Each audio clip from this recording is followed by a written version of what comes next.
tous, j'espère que vous allez bien. On se retrouve aujourd'hui pour une nouvelle vidéo. Comme vous avez pu le voir dans le titre, ça va concerner les délais et les coûts de la résidence permanente pour le Québec. Pour ceux qui ne me connaissent pas, je m'appelle Claire, je suis résidente au Québec depuis 2024 et je suis également auteure d'un livre qui s'appelle Bienvenue au Québec, puisque j'ai comme deuxième métier le métier de rédactrice. Et donc j'ai rédigé un livre pour accompagner les nouveaux immigrants ici. Ça ne traite pas l'immigration en elle-même, mais vraiment tout ce qui concerne juste avant votre arrivée, les dernières démarches avant de partir, vos démarches à l'arrivée, notamment dans quel sens les faire pour ne rien oublier et ne pas vous retrouver embêté plus tard, et ensuite tout ce qui concerne la vie quotidienne, donc les impôts, la retraite, etc. Pour remettre dans le contexte, nous sommes une famille de 2 adultes et 2 enfants et nous avons entamé les démarches en la première partie pour le Québec, c'est bien sûr tout ce qui concerne le CSQ, donc le certificat de sélection du Québec. Donc nous avons été, invités début mai à déposer une demande de CSQ. Cela nous a coûté donc 750 pour le demandeur principal et 197 pour chacun des autres membres de la famille. Cela représente donc un total de 1 341 pour la demande de CSQ. À ça, je vais ajouter les frais pour les tests de français, puisque pour augmenter nos chances d'être invités à déposer une demande de résidence permanente, nous avons choisi de faire des tests de français. Il faut compter pour nous environ 350 alors c'est en euros, donc c'est vraiment approximatif là.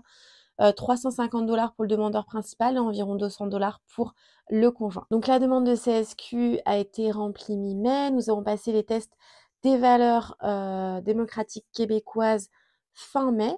Puis nous avons eu notre CSQ mi-juillet 2023, soit environ 6 semaines de délai. Pour la partie fédérale ensuite, nous avons commencé les démarches en septembre 2024. Il y a un gap de 1 mois et demi, puisque nous avons eu un petit souci avec le passeport d'une de nos filles. Bref, c'était la période des vacances, le temps d'avoir un rendez-vous, donc ça a un petit peu décalé tout ça. Donc les frais datent de septembre 2024.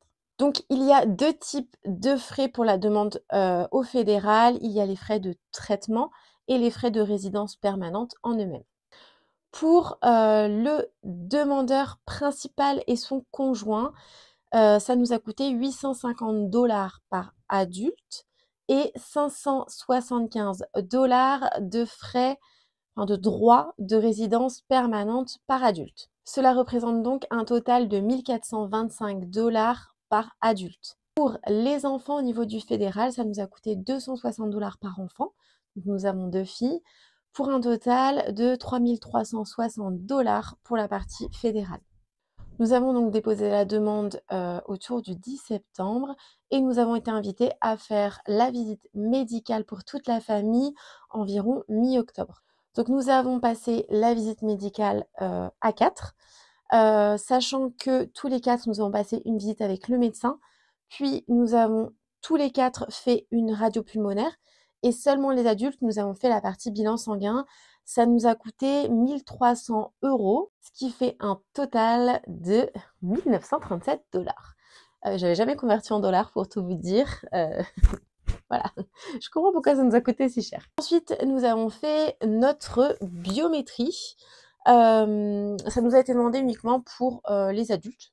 Donc il faut compter 80 $ par adulte. Voilà, donc 160 $ à ajouter à tout ça. Le processus total, donc CSQ plus partie fédérale, plus la visite médicale, plus la biométrie, je vais juste regarder, vérifier sur mes notes, ça nous fait un total de 6 330 $ pour une famille de 4 personnes avec 2 adultes et 2 enfants. Donc bien sûr, les montants et les échéances dont je vous parle sont donnés à titre indicatif. Elles nous concernent, nous, elles remontent également à 1 an, même plus pour certaines. Donc c'est vraiment pour vous donner un ordre d'idée et aussi pour vous sensibiliser au fait que l'immigration, ça coûte vraiment très cher. Donc si vous avez un projet, dites-vous que si vous passez par un permis temporaire avant de passer pour la résidence permanente, ce sont des frais qui vont s'ajouter. C'est-à-dire que vous allez devoir payer tous vos frais de permis pour pouvoir immigrer, payer ensuite tout ce qui est billets d'avion, installation, etc. Et 2, 3, 4 ans après, vous allez devoir investir l'équivalent à peu près de la somme que je vous ai annoncée pour votre résidence permanente si vous souhaitez rester. Donc c'est vraiment quelque chose qu'il faut garder à l'esprit. Honnêtement, on a eu énormément de gens qu'on a pu croiser qui finalement sont restés résidents temporaires plus de temps que prévu parce que étant en famille de 2, 3 enfants, n'avaient pas les moyens de payer les frais de résidence permanente. Donc je pense que c'est vraiment quelque chose qu'il faut anticiper si vous souhaitez rester parce que c'est pas forcément confortable de rester en tant que résident temporaire. En tout cas, j'espère que cette vidéo vous aura donné un aperçu des frais et des délais, qui peuvent être, en lien avec la demande de résidence permanente au Québec, puisque je sais que, pour la partie Canada, n'ayant que la partie fédérale, ça peut être, un petit peu plus court et tant mieux. Donc si vous êtes francophone et que vous avez la possibilité d'aller, en province anglophone, je pense que c'est vraiment une superbe option. J'espère que cette vidéo vous aura plu. N'hésitez pas à vous abonner. Je sors une vidéo une fois par semaine qui concerne plus la vie quotidienne au Québec et une vidéo thématique par semaine. N'hésitez pas si vous avez des questions, ça me fera plaisir d'y répondre en commentaire. Passez une belle semaine. Bye!